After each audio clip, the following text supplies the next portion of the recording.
Bismillahirrahmanirrahim. Assalamualaikum warahmatullahi wabarakatuh.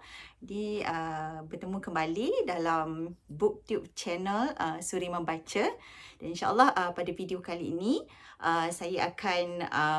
kita akan mengulas dan mengupas satu buku yang baru sahaja diterbitkan pada hari ini secara rasmi. Dan saya bersama dengan penulis buku ini sendiri untuk kita bertanyakan beberapa soalan khusus berkenaan dengan buku ini. Jadi saya persilakan Ustaz Syarif Abdul Rahman. Okay.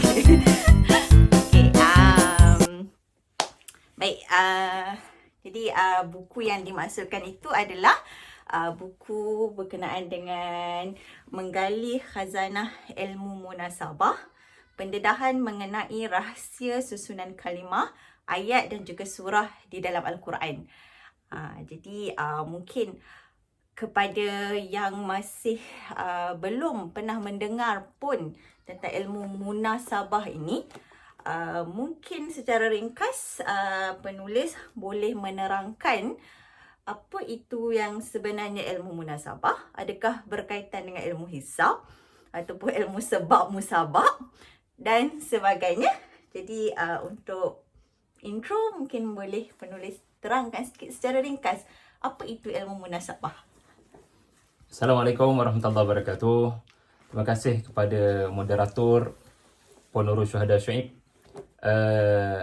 Apakah yang dimaksudkan ilmu munasabah? Jawapan yang ringkas, dia bukan kisah seorang perempuan yang bernama Muna di negeri Sabah. Dia adalah satu ilmu yang membahaskan mengenai rahsia susunan kalimah, ayat dan surah di dalam Al-Quran. Saya ulang, ilmu munasabah adalah ilmu yang membahaskan rahsia susunan kalimah, ayat dan surah di dalam Al-Quran. Okey, baik. Satu key point yang sangat menarik. Tetapi bila disebut tentang rahsia susunan kalimah dan juga surah di dalam Al-Quran itu sendiri, adakah benda itu sangat penting untuk seorang Muslim mengetahui tentang perkara yang sebegitu, mungkin kita kata agak detail, agak terperinci? Adakah penting untuk seorang Muslim mengetahui tentang rahsia susunan itu? Apa hikmahnya dan kenapa untuk orang biasa, untuk orang yang bukan berlatar belakangkan pengajar Al-Quran dan Sunnah dan sebagainya, mengapa perlu mengetahui tentang rahsia susunan dan sebagainya itu? Pilihan di tangan anda. Anda boleh memilih untuk membaca Al-Quran dan mendapat petunjuk, pengajaran untuk diamalkan dalam kehidupan. Untuk mereka yang tidak banyak masa dengan Al-Quran, hanya membaca Al-Quran bagi diamalkan dalam kehidupan, untuk mendapatkan teguran-teguran daripada Al-Quran, maka membaca Al-Quran bersama dengan terjemahan sudah cukup.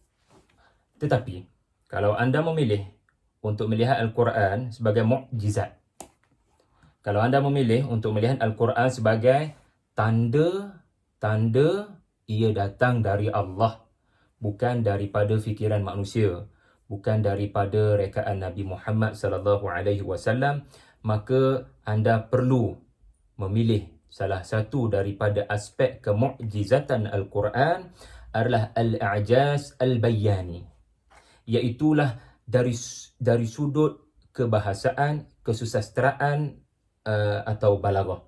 Kerana dalam ilmu balaghah muncul ataupun terbitnya munasabah. Munasabah ni ilmu datang kemudian. Tetapi asasnya adalah balaghah. Balaghah ni apa dia? Susun atau perkataan hingga menimbulkan kesan kepada pendengar. Ucapan yang ringkas tetapi menimbulkan kesan kepada pendengar. Lalu bagaimanakah ucapan yang berkesan kalau susun atunya kelihatan berterabur, pemilihan perkataannya tidak menyampaikan kepada maksud. Jadi mukjizat bermaksud bukti yang menunjukkan ia benar-benar datang daripada yang maha bijaksana. Jadi ilmu munasabah adalah ilmu yang muncul atau terbit di atas satu kesedaran para ulama bahawasanya bagaimana kalimah yang dipilih serta susun atur kalimah, serta susun atur ayat, serta susun atur surah adalah sesuatu yang ternyata orang paling fasih dalam bangsa Arab pun tidak mampu mendatangkan kelancaran ucapan seperti itu, kefasihan ucapan seperti itu, kebijaksanaan ucapan seperti itu. Tak tahulah faham ke tidak apa saya habaq ni. Wallahu a'lam. Okey. Baik, terima kasih atas penjelasan yang panjang tentang Pendek je tau. pendek. Boleh panjang lagi sebenarnya. Okey, baik. Tentang kepentingan ilmu munasabah itu sendirilah yang kita boleh nampak. Okey, jadi untuk yang terakhir mungkin Oh, terakhir dah? ada lagi soalan? Tak ada. Oh, dia ingatkan dia panjang. Dia panjang, dia seronok. Sebab saya Mungkin, suka ceramah.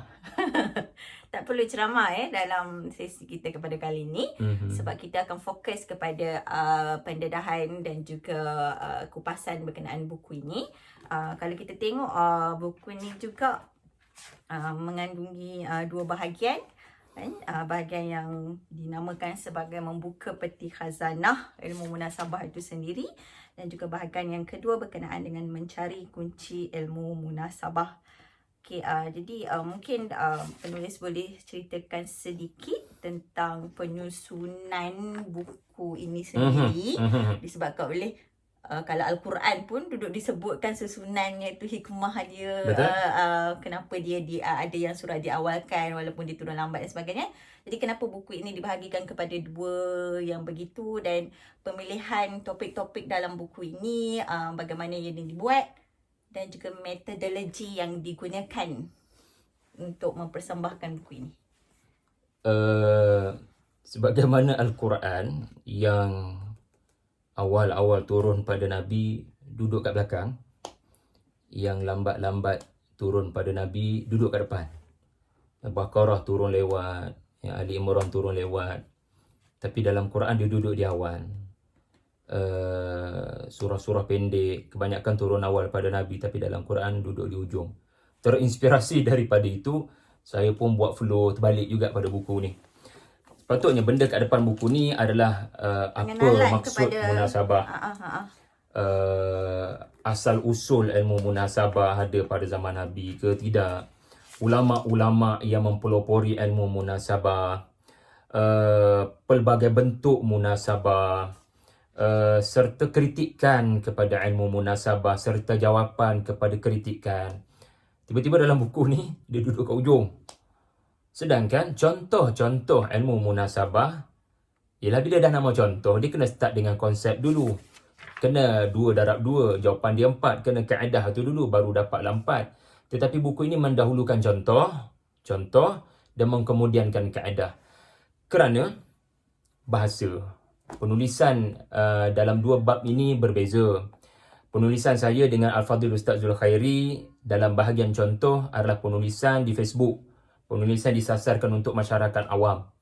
Jadi bahasa di bab 1 saya boleh katakan ringan, dan bahasa di bab 2 bahasa akademik sebab dia sebahagian daripada tesis saya, dan anda barangkali akan mengalami rasa berat dengan apa yang nak disampaikan.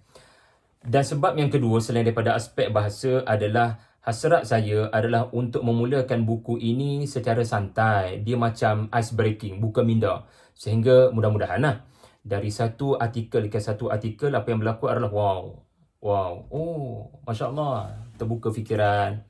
Tetapi saya percaya kalau anda benar-benar tercari-cari apa asas penulis ni kata begitu, betul ke apa yang penulis katakan ini, yang ni dikemudiankan hikmahnya macam ni, diorang bukan ikut akal ke? Sebab benda ni tak ada pun dalam tafsir. Lalu saya pun bawa kepada bab 2. Seolah-olah bab 2 1 menjawab secara teorinya lah kepada segala yang telah dipersembahkan dalam bab yang pertama. Yep. Sebab itulah dinamakan bahagian 2 sebagai kunci ilmu munasabah itu sendiri lah kan. So yang bahagian yang pertama dinamakan khazanah. Maksudnya apa? Hasil-hasil contoh-contoh ialah yang boleh ditemui dalam peti harta karun tu. Okey, sebab itulah analoginya ada harta karun. Peti harta karun dekat cover buku yang depan ni. Okey, soalan second last.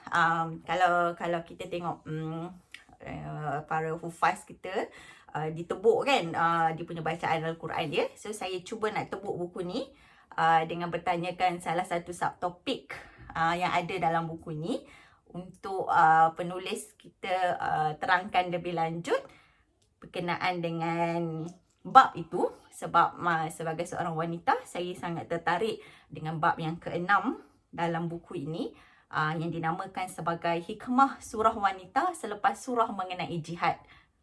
Ini satu tagline ataupun satu pernyataan yang sangat menarik. Mengapa adanya surah wanita selepas surah mengenai jihad? Sedangkan selalu kita melihat bahawa jihad ini tidaklah banyak dikaitkan dengan penglibatan wanita. Tapi dalam bab ini disebut bahawa ada hikmahnya kenapa surah wanita adalah selepas surah mengenai jihad. Jadi mungkin boleh terangkan sedikit berkenaan dengan subtopik ni. Dia ada dua pilihan untuk jawab soalan ni. Kita ada pilihan jawapan pendek, dia ada pilihan jawapan panjang. Pilihan pendek sajalah. Yes, for sure kita tak boleh beri jawapan panjang, nanti anda tidak beri buku ini. Jadi kita beri jawapan pendek. Jawapan pendek barangkali lah apa yang disebut oleh Abdullah Muhammad Diras membantu kita untuk cerah pasal isu ini. Anda mahu ke medan jihad. Dan jihad hanya dua pilihan, hidup atau mati. Jika berlaku kematian kepada anda, siapa akan bertanggungjawab dengan isteri dan keluarga anda? Maka sebelum anda ke medan jihad, adakah anda telah mematuhi perintah komander sallallahu alaihi wasallam, iaitulah nafkah serta perkara-perkara yang diwajibkan ke atas suami ke atas isterinya. Perkara-perkara yang diwajibkan agama untuk ditunaikan oleh suami kepada isteri. Andai kata seorang suami hutang keliling pinggang, andai kata isteri sahaja kita struggle nak memberikan makan, minum, nafkah, maka tidak difardukan kepada lelaki seperti ini untuk berjihad. Hendaklah lelaki yang memilih untuk berjihad sudah selesai, tinggalan yang bakal diberikan. Nafkah cukup, tak timbul isu hutang, dan itulah jawapan pendek dia. Baik, sangat menarik perspektif yang menarik dan sangat mengena dengan situasi masa kini dan isu-isu yang telah lama sebenarnya berkenaan dengan tanggungjawab suami kepada isteri dan juga keluarga. Okey, soalan yang terakhir saya kira berkenaan dengan buku ini secara ringkas. Kalau diberi penulis diminta untuk memberi 3 perkataan menggambarkan buku ini, mungkin boleh sebut 3 perkataan itu. 3 saja. Pasal buku ini.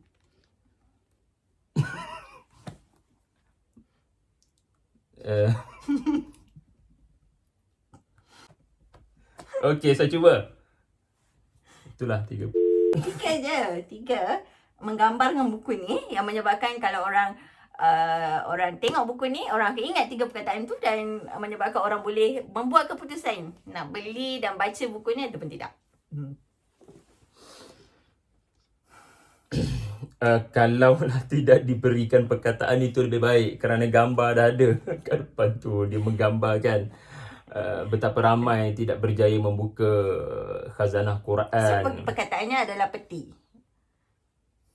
khazanah. Pilih 3 je. Okey. Hikmah. No. Bacalah Al-Quran perlahan. Itu 3 perkataan? Ya. Okey.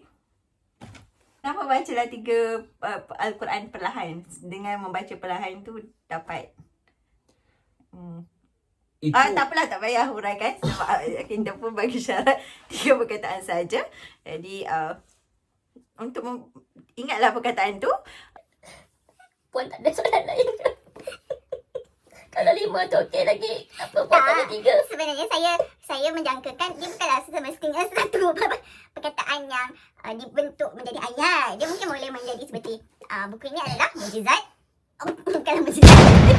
Okey, jadi saya rasa setakat itu dulu. Kupasan ringkas, pengenalan ringkas terhadap buku ini, iaitu Menggali Khazanah Ilmu Munasabah, yang ada dua penulis, Ustaz Syaril Rahman dan juga Ustaz Zulhairi Muhammad Nur yang telah menulis buku ini. Jadi kepada anda semua yang mungkin mahu mengetahui lebih lanjut ataupun berkenalan dengan ilmu munasabah di dalam Al-Quran itu sendiri, boleh dapatkan buku ini. Kita ada baru sahaja dilancarkan, masih dalam kita boleh ada masih dalam tempoh promosi untuk dapatkan buku ini dengan harga diskaun.